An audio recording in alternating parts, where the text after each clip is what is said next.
হাই friends, কি খবৰ আপোনালোকৰ? ভালনে? মই ভালে আছোঁ। দীপা আছামিজ ব্লগলৈ স্বাগতম জনাইছোঁ। আজি নতুন এটা ভিডিঅ' লৈ আহিছোঁ আপোনালোকৰ ওচৰলৈ। আপোনালোকে ভিডিঅ'টো শেষলৈকে চাব বুলি মোৰ আশা থাকিল। তেতিয়াহ'লে আহক আমি সেই ভিডিঅ'টো চাওঁ। আজি মই এটা পিঠা বনাম, সেইটো হৈছে গাখীৰৰ পিঠা। গৰম পানীত চাউলৰ গুড়ি দিলোঁ। চাউলৰ গুড়ি দি পেলাই মই এনেকৈ লৰাই লৈছোঁ, অকণমান ধুনীয়াকৈ ওলট পালট কৰি লৈছোঁ। দিয়াৰ পিছত ইয়াতে মই 10-15 মিনিটমান সময় ধুনীয়াকৈ ঢাকি থ'ম। ধুনীয়াকৈ এনেকৈ কাভাৰ কৰি ৰাখিম। তাৰপিছত ইয়াতে থকা যিখিনি শুকান চাউলৰ গুড়ি ৰখিব, সেই তাত লাগি থকা পানীকণে ধুনীয়াকৈ টানি নিব। তাৰপিছত দেখাই আছোঁ, ভাৰী কৰি পেলাই থৈ দিছোঁ, হাৱা জানো নোসোমাই ভিতৰত তেনেকৈ। তাৰপিছত কেইটামান তেল পিঠা বনালোঁ চাহ খাবলৈ।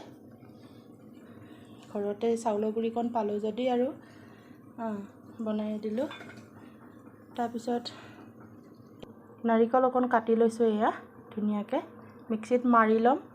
মিক্সিত লৈ পেলাই পিছত মই চাউলৰ গুড়িকণ যে বনাই থৈছোঁ, তাত মই ধুনীয়াকৈ পিঠা ছিষ্টেম কৰি পেলাই ভিতৰত দিম। পিছৰখিনি মই দেখাই আছোঁ আপোনালোকক, গাখীৰত তিয়াম বাৰু, তথাপিও কৈ দিছোঁ কেনেকৈ দিওঁ মই বা কেনেকৈ আপোনালোকে বনাই খায়। হয়তো নিমিলিবও পাৰে, সকলোৰ লগত একেই নহ'বও পাৰে।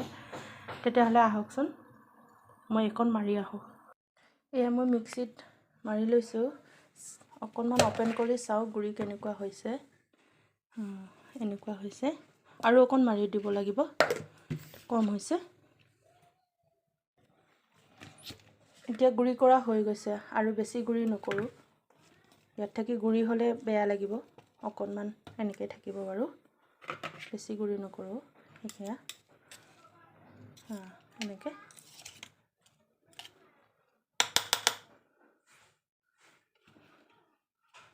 এয়া আপোনালোকক দেখাই দিছোঁ, ইমানখিনিকে থাকিব গুড়িটো।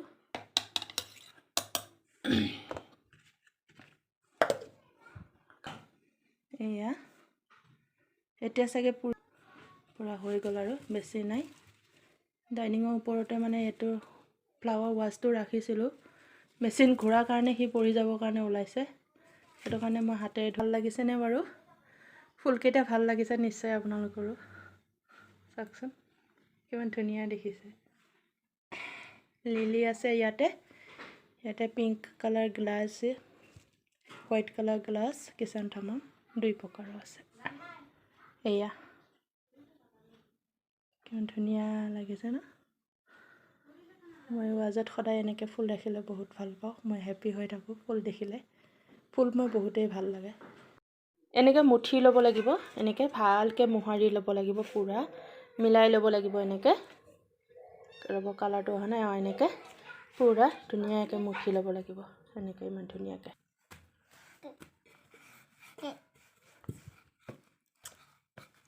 মই যে চাউলৰ গুড়িখিনি মুঠিছিলোঁ, তাৰে পৰা এইখিনি পিঠা বনালোঁ। এইখিনি পিঠাৰ পিছত মই এতিয়া ইয়াৰ পৰা সৰু এটা টুকুৰা ল'ম, চাউলৰ গুড়িৰ পৰা এনেকুৱা সৰু টুকুৰা ল'ম। লৈ পেলাই এনেকুৱা এটা লং টাইপৰ, এনেকুৱা এটা স্নেকৰ নিচিনা দেখিবলৈ, ঠিক এনেকুৱা এটা বনাম। এনেকুৱা সৰু টুকুৰা এটা ল'ম বৰ্তমান। এয়া দেখিছে নহয়, এনেকুৱা। এইখন বনাবলৈ, এইখন চেৱৈৰ নিচিনা যে কেনেকৈ বনাইছোঁ, এনেকৈ বনালে মানে কি কম সময়ত ধুনীয়াকৈ হৈ যায়। এনেকৈ কৰিম মই অকণমান, এনেকৈ কৰাৰ পিছত ঠিক এনেকুৱা এটা লেচি হৈ যাব। ইয়াৰ পৰা আপুনি এনেকৈ সৰু এটা টুকুৰা ল'ব, বহুত ডাঙৰ নহয়, জাষ্ট এনেকৈ দি দিব।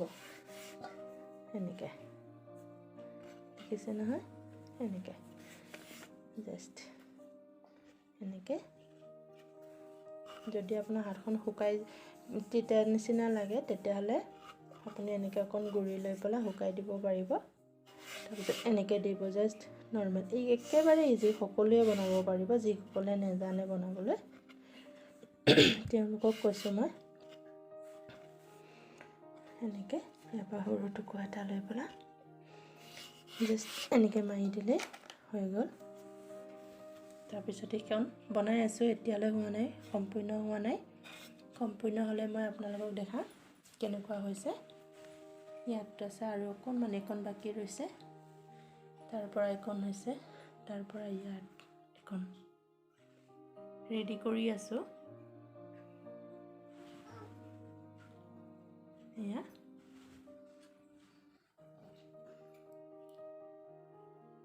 দেখিবলৈও ভাল লাগিছে, এইবোৰ সৰু সৰু ডিজাইনত কাটিছোঁ।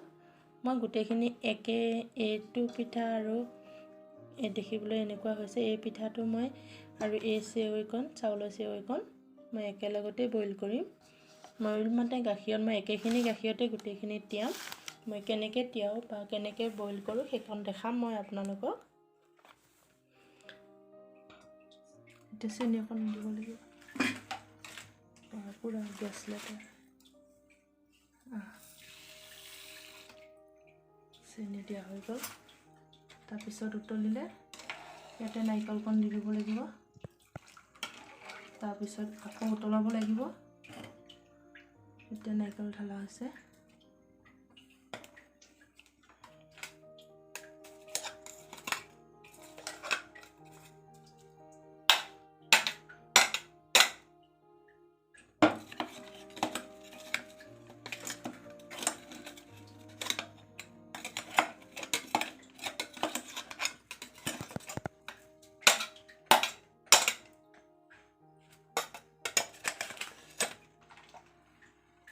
এনেকৈ লাৰি দিয়া।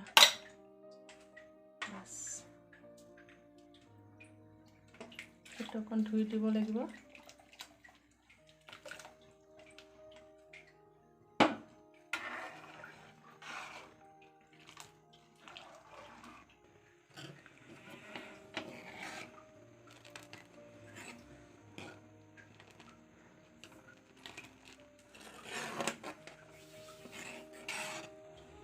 এতিয়া ঢালি দিব লাগিব।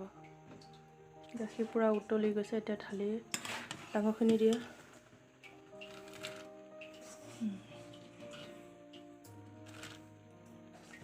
ডাঙৰখিনি আগত অলপ 5 মিনিটমান পিছত সৰুখিনি।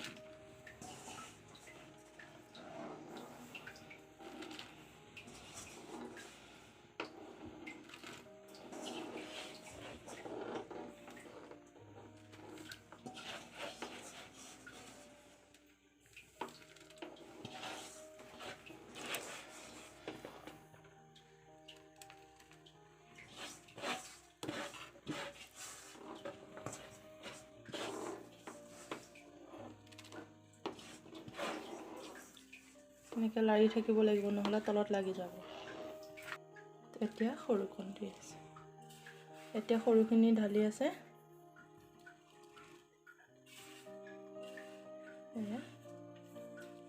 আকৌ এনেকৈ লৰাই থাকিব লাগিব।